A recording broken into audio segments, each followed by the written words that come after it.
పార్టీలకు రాలేదు, శాసనసభ్యుడిగా రాలేదు. ఈ కలం, ఈ గలం నిర్వీర్యమైపోతుంది. రాసుకోవటము, పూసుకోవటం రాజకీయ నాయకులతో. నేను తెలంగాణని మాట్లాడుతున్నా. నేను తెలంగాణ, మా నాన్న తెలంగాణ, మా తాత తెలంగాణ, తెలుగు వాళ్ళు. మా ఊర్లో ఒకటి కడుపు నొత్తి ఊరందరికీ మేయాల, అందరు ఏడాల. కడుపు నొత్తి మేమందరం ఏడాల. తెలంగాణ చాలా బాగుంది, ఎప్పుడు బాగుంది తెలంగాణ, ఎప్పుడు బాగుంది, ఎప్పుడు బాగుంటుంది కూడా తెలంగాణ. ఏం కాదు తెలంగాణ. మీరు ఏదైతే మహా టీవీ కావచ్చు, ఇంకా రాజు ఎన్ని ఛానళ్ళు ఉన్నాయో, ఎవరెవరు నడుసో బ్రహ్మాండంగా మీ కళలు గలాలు ఈ రాష్ట్రంలో విరజిల్లుతుండాల. 500 ఏళ్ళు అట్లా అంచబడ్డం. 500 ఏళ్ళు 1400 పుట్టింది సెంచర్ల వాడు భోపాల్ నుంచి టర్కిష్ వాడు వచ్చి నిజాములుగా తయారు చేసుకుని 400 ఏళ్ళు మా తాతలు ముత్తాతలు అంచబడ్డారు. ఎవరైతే స్వాతంత్ర సమయంలో మళ్ళా ఒక రకమైన దాడి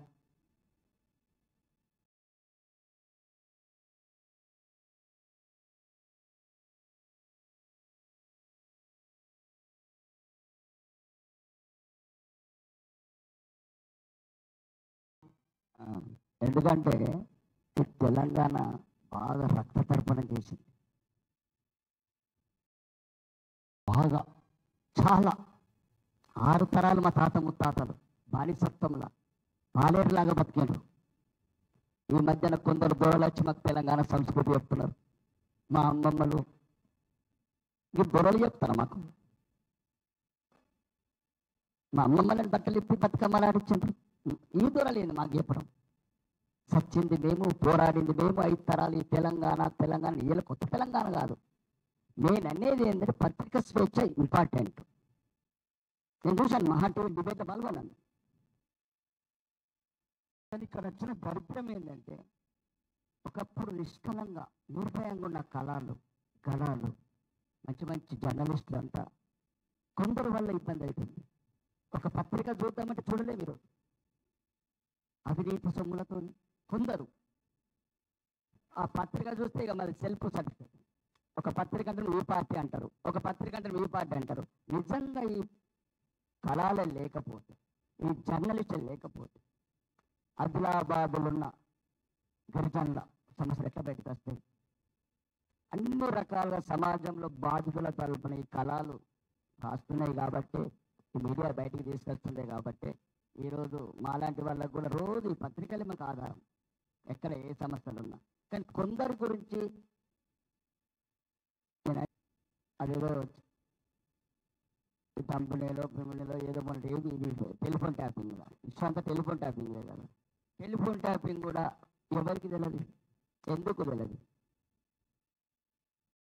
ఎందుకు తెలియదు. మరి ఇదే 30 రాష్ట్రాలలో ఎన్నికలు జరిగినాయి, ఎక్కడ ఈ గొడవ లేదు. కర్ణాటకలో జరిగింది, తమిళనాడులో జరిగింది. అంటే నేను అనేది పార్టీలు కావచ్చు, రాష్ట్రాలు కావచ్చు, ఇతర రాష్ట్రాలు కావచ్చు, జమ్మూ కాశ్మీర్ కావచ్చు, మరి ఎక్కడ జరగలేదు. ఇక్కడ అంత తెలివైన నాయకులు ఉన్నారా? కాబట్టి ఎవడైతే ప్రజాస్వామ్యాన్ని చేరబట్టాడో రకరకాల వ్యక్తులు మాకు నేను డైరెక్ట్ శాసనసభ్యులు చెప్తున్నాను. నాకు 1 month ముందు అడుగడుగున ఫోన్ ట్యాపింగ్ అవుతుంది, ఫోన్ ట్యాపింగ్ అవుతుంది, ఫోన్ ట్యాపింగ్, జాగ్రత్త జాగ్రత్త జాగ్రత్త. లాస్ట్కు నా ప్రత్యర్థి ఒక ప్రచారం చేస్తున్నాడు, వాట్సాప్ కాల్ కూడా నేను రికార్డింగ్ చేస్తున్నాను భయపెట్టాడు. కాబట్టి దాంట్లో ఏం లేదమ్మా. మీరు మహాన్యూస్ కావచ్చు, ఇంకా కావచ్చు. మళ్ళీ ఒకటి ఏంటంటే చంద్రబాబు నాయుడు అద్దండి ఈ పదాలకు అందరు ఒకటే. చంద్రబాబు నాయుడు, కేసీఆర్, అన్ని పార్టీలు ఒకటే, అందరు రాజకీయ నాయకులు ఒకటే. మోడీ కూడా అదే. అదే మీరు గమనించాల్సింది. నేను రాకేష్ రెడ్డి డోంట్ నో. నేను ఏమంటున్నానండి, నేను అందరు ఒకటే అంటున్నాను. మోడీ అనుకోండి, ఇంకా మీరు రాయాలనుకుంటే ఎవరని అనుకోండి. నేనేమంటే మా తెలంగాణ అస్తిత్వం అంటున్నారు కదా, రండి నేను చెప్పాను శాసనసభ్యుడు. ఒక్క దళిత బంధు అరువుడికి వచ్చిందంటే రాజీనామా చేస్తాను. నా కాన్స్టిట్యున్సీలో 20 లక్షల కోట్ల బడ్జెట్ అయింది 10 సంవత్సరాలు, 8 లక్షల కోట్ల అప్పయింది. ఒక ప్రభుత్వం నాకు అవసరం లేదు. ఒక్క ఇల్లు కాలేదండి పేదవాడికి, ఒక్క ఇల్లు. ఇది ఎక్కడ తెలంగాణ? ఇది ఎక్కడ బంగారు తెలంగాణ? మళ్ళీ చెప్తారు బంగారు తెలంగాణ. ఒక్క ఇల్లు. మా బడ్జెట్, మా ఎక్సైజ్ పన్నులు ఎటు పోయినాయి, మా రోడ్ ట్యాక్స్ ఎటు పోయినాయి? రాజులు కూర్చుంటానికి సెక్రటరీ కట్టుకోమన్నమా? లేకపోతే రాళ్ళల్లో గుడిసెలు తీసేసి ఇల్లు కట్టుకోవాలనుకున్నామా తెలంగాణలో? ఒక్క ఇల్లు. ఎవడొస్తాడు మా గురించి? ఎవడొస్తాడు పేదల గురించి? ఏం చెప్పారు? నీళ్ళు అన్నారు, నిధులు అన్నారు, నియామకాలు అన్నారు, నేను మొన్న కూడా అన్నాను సినిమా ఫీల్డ్. అన్ని ఫీల్డ్లలో కూడా రకరకాల ఇబ్బందులు ఉన్నాయి. దీన్ని ఆధునిక భారతంలో అందరం కలిసి వీఆర్ ఫస్ట్ ఇండియన్స్.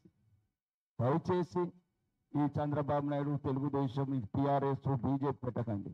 ఒకవేళ వాళ్ళు తప్పు చేస్తే ఆ దాడి అనేది ఏ ఛానల్ అయినా దాడి చేయకూడదు.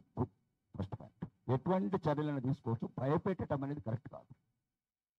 వాళ్ళెవరో కాదండి, పక్క దేశంకి వెళ్ళొచ్చి కళాలు నడపట్లేదు. ఇప్పుడు అన్నట్టు మీరు పరువు నచ్చని దావేస్తారా, ఇంకేస్తారా? రేపు తెల్లారి ఇంకొకరికి నచ్చని వారికి ఇంకో ఛానల్ రాస్తాడు, వాళ్ళ మీద దాడి చేస్తారా? ఈ దాడి అనేది ఒక అమానుషం. ఇది నేను చాలా స్ట్రాంగ్ అపోజ్ చేస్తున్నాను, అందరికీ చెప్తున్నాను. ఈ రోజు నీకు నచ్చని వార్తలకు తాతను దాడి చేయటం ఏదండి? కిరాయి గుండలు ఎక్కడ పడితే అక్కడ దొరుకుతారు.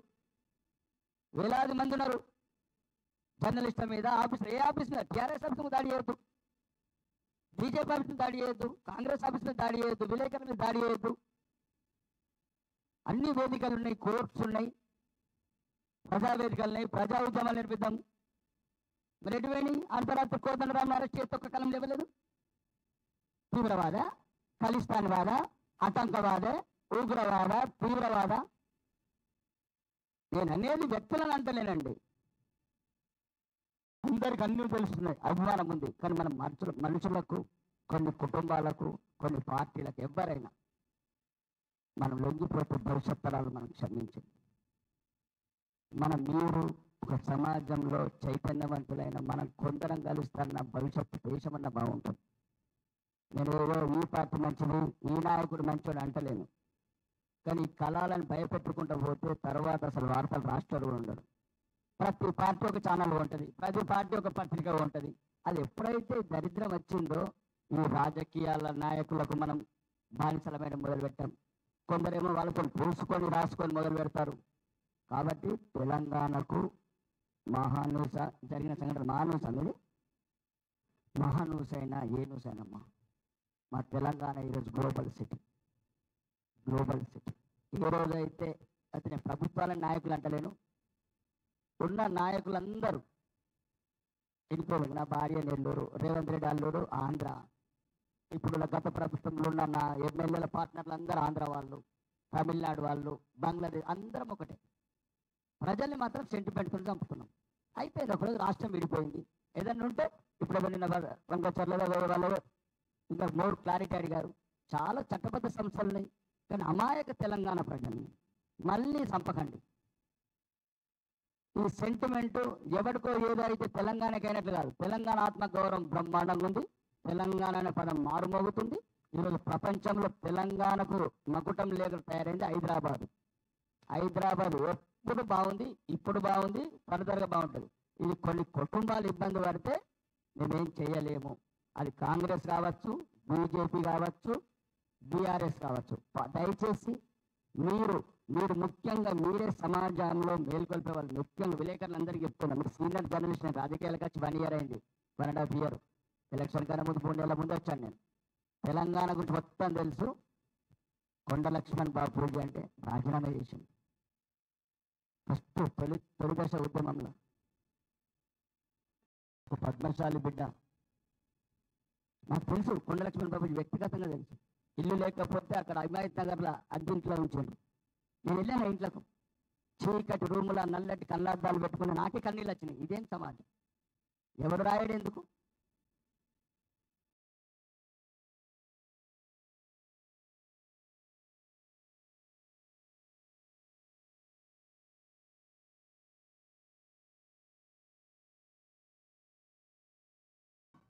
హైదరాబాద్లో కళలు భయపడితే, గలాలు భయపడితే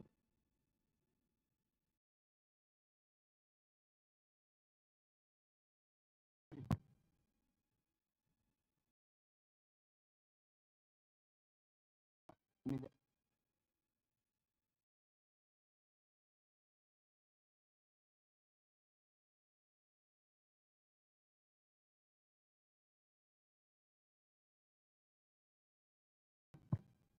ఏమంటున్నానన్నా, మీరు ఒక్క 15 మంది మీరు ఉన్నారు కదా, ఒక నిజ నిర్ధారణ కమిటీ అయినా 10 సంవత్సరాల నా ఆరుమూరులో ఎంత దౌర్జన్యం చేసిండ్రు తెలంగాణ ముసుగుల. విలేకరులను కొట్టుడు, చంపడానికి ప్రయత్నం చేసుడు, సాక్షి విలేకరులు. ఒక్క తప్ప అయితే మీరు ఏ 15 మంది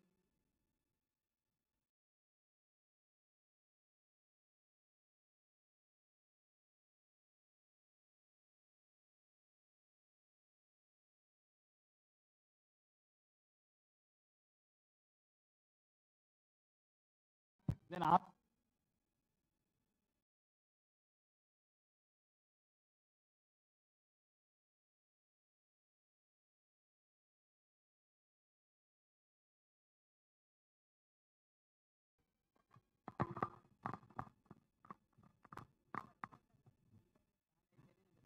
మీడియా మీద దాడిని ఖండిస్తున్నాం. ఎందుకు ఖండిస్తున్నాం అంటే ప్రత్యేకంగా ఖండిస్తున్నాం.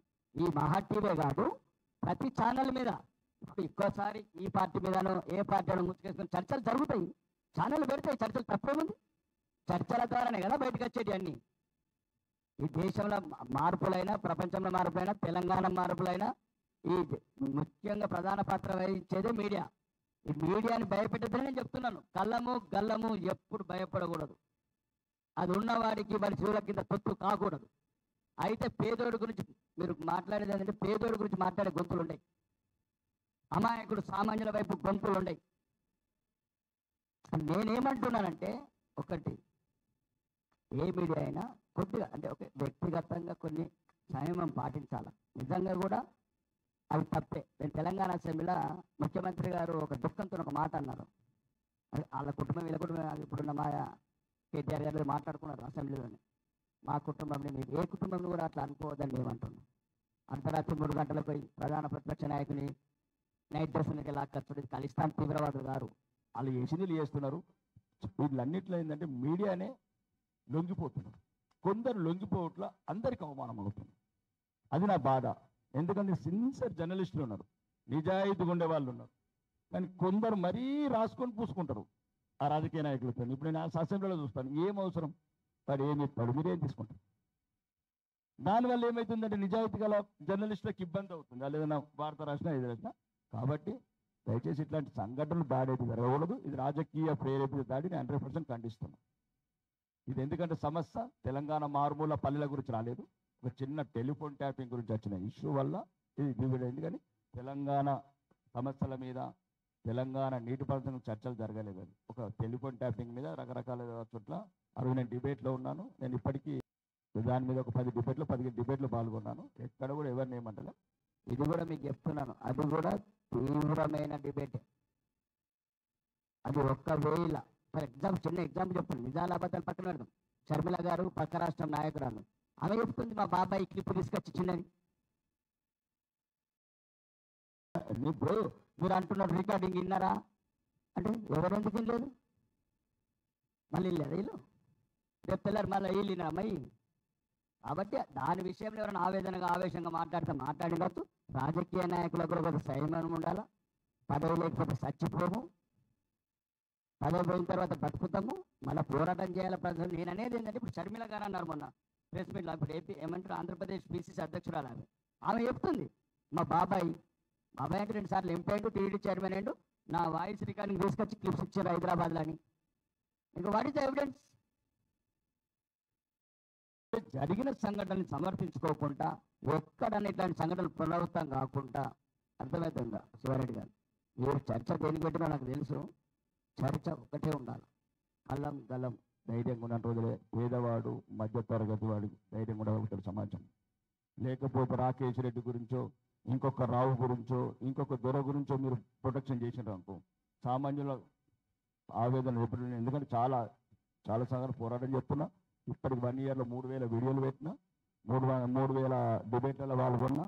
కాబట్టి నేను చెప్తున్నాను, మహాత్మస కాదు, ఏ న్యూస్ ఛానల్కైనా మేము అండగా ఉంటాము, వ్యక్తిగతంగా అండగా ఉంటాను. నేను దాడులు మాత్రం ఎట్టి పరిస్థితిలో మంచిది కాదు. ఆ దాడులు చేస్తే మాకు తెలిసి కల్చర్ తెలియదు, ఎట్లా మాకు దాడులు చేస్తాడు ఏమంటాడు?